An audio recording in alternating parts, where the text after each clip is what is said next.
Hello, it is Beth of beth-schneider.com, integrating spiritual and financial freedom that we may be living full spectrum lives, fully expressing the freedom of our true natures as we walk on this beautiful planet in gratitude and in love.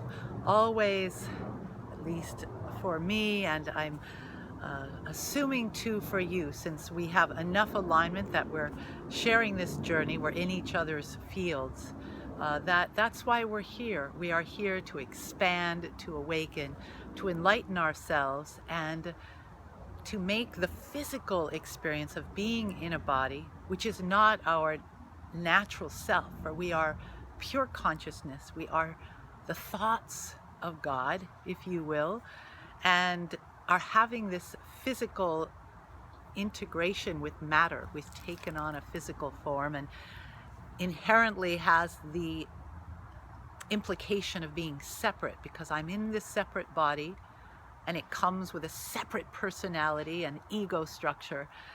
And how do we awaken from that awareness of being separate, which is limitation and not enoughness, and me against you, whether that's, me individually against you or tribe against tribe, country against country.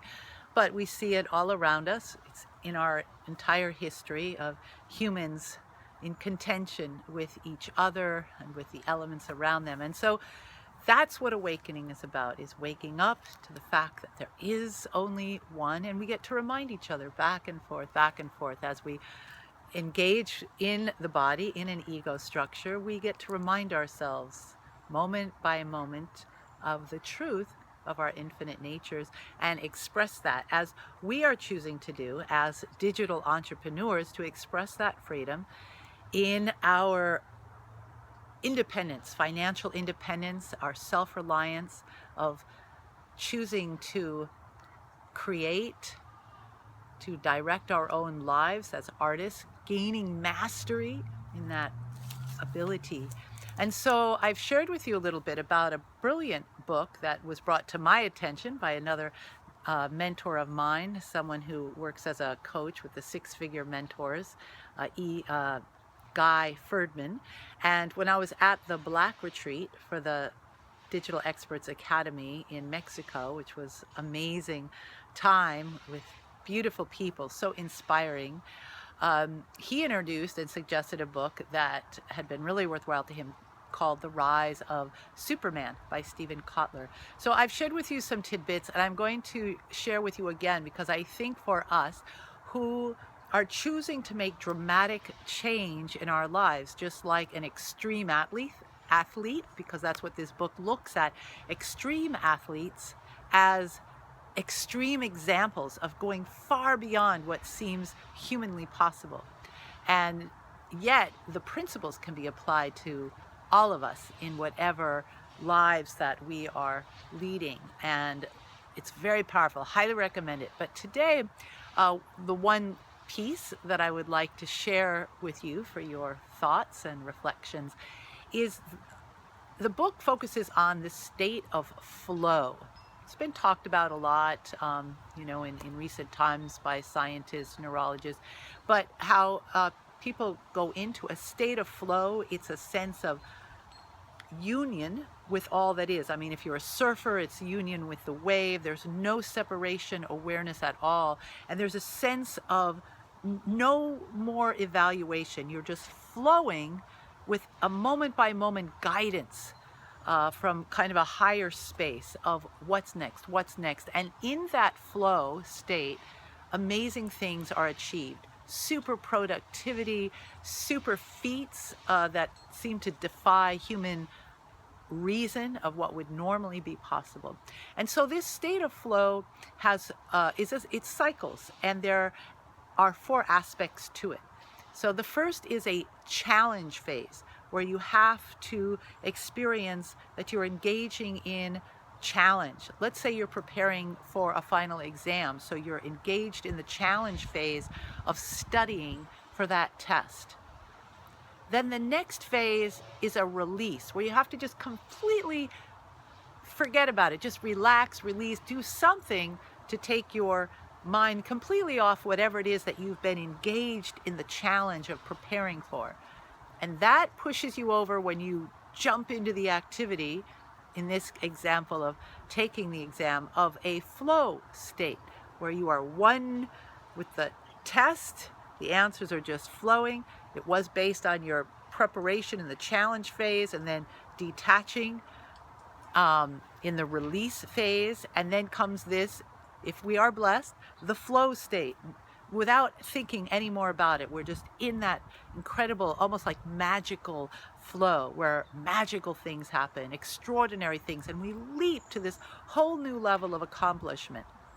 And then following that is recovery. So this ecstatic, high level, peak experience state, it is not sustainable all the time, which is what people naturally want to do. But if we're wise, then we understand it is a flow. Like everything on the planet, the seasons change, winter, spring, summer, fall. There's a flow, there's a cycle.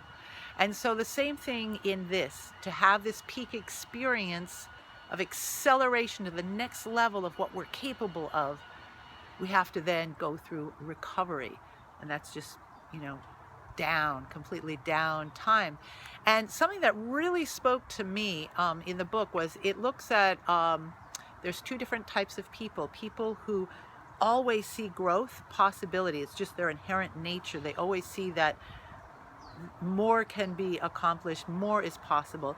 And then other types of personality types who believe at birth it's sort of fixed. You're locked into the level of intelligence you have or the talents that you're born with, and that's a fixed state. So it's just two different worldviews, and it seems organic to different orientations. And that people who are fixed, when they hit that recovery cycle, they just really fall into a pit, because their identification is so wrapped up in what is that fixed state that as soon as they lose the peak experience, they feel like it's them, and it's just like the bottom drops out. They don't roll with the flow to the next stage of growth, but just feel like, that's me, I've lost it, I'm a failure, I'm a washout. And even though my beliefs,